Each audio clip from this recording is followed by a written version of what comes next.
Inaasahang haharap si dismissed Banban Mayor Alice Guo sa pagdinig ng Senado sa Lunes matapos aprobahan ng Korte sa Tarlac ang hiling ni Senadora Riza Ontiveros. Sa PNP Custodial Center mananatili ngayon si Guo habang dinidinig ng Tarlac Regional Trial Court ang kasong graft and corruption laban sa kanya. May report si Joseph Moro. Paglabag pa lamang ng Pilipinas pasado alauna ng madaling araw, sinilbihan na agad ng arrest warrant sa dismissed Mayor Alice Guo para sa kasong graft and corruption na inilabas ng korte sa Tarlac.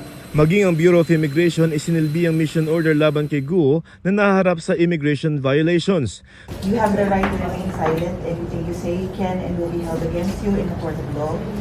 Sumailalim si Guo sa documentation, booking procedure at medical examination. Dinala siya sa PNP Custodial Center. Nakasuot na ng orange na t-shirt na may sulat na CIDG detainee si Guo nang iharap sa media. Ang kanyang nakapost na mga kamay nakatakip ng puting tela. Mailapat na katalikod si Guo sa halos kabuuan ng presscon. Sa isang punto, kinausap pa siya ni Abalos para humarap sa mga kamera. Kino-confirm ko po ang lahat po na sinabi po ni Secretary na meron po akong death threats po at humingi po ako ng tulong po sa kanila at masaya din po ako na nakita ko po sila. I feel safe po. Maraming salamat po. Sa PNP Custodial Center, nananatili si Guo alinsunod sa commitment order ng Korte sa Tarlac kung saan naharap siya sa kasong paglabag sa Anti-Graft and Corrupt Practices Act. Mula Camp Crame, iniharap ang dating alkalde sa Tarlac Regional Trial Court Branch 109. Bailable ang mga kaso pero hindi nagpiyansa si Guo. We see no reason for that considering na kahit mag-bail siya, definitely hindi pa rin makukuha yung purpose considering nga na meron pa din siyang other warrant of arrest.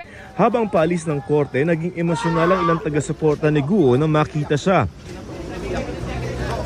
Kasalukuyang nakadetain si Guo sa parehong seldang ginamit ni dating Senadora Leila de Lima noon. May maliit na kama, mesa at CR.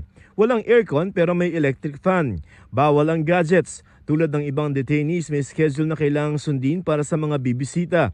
Pero tanong ni Senador Riza Ontiveros, bakit sa PNP at hindi sa Senado nakadetain si Guo? Dapat sa Senado muna siya ma-detain. Ang Senado ang may pinakaunang arrest warrant laban sa kanya. Ang Senado ang nag-trigger ng manhunt. Senate warrant ang bitbit ng ating law enforcers sa Jakarta. Yung warrant of arrest na inisyu po ng RTC Kapas po takes precedence over the arrest warrant issued by the Senate po. Tanong pa ni Ontiveros, sinadya ba ng DILG na maghain ng mahinang kaso para makuha nitong kustodiya ni Guo? Dapat daw sandigan bayan ng may hawak sa mga kaso ng high-profile na opisyal tulad ni Guo. Sagot ng DILG, hindi ito naghain ng endorsement ng kaso sa Tarlac RTC, kundi ang Office of the Ombudsman. Alinsunod umano yan sa isang bagong batas ayon kay Interior Undersecretary Juan Victor Llamas.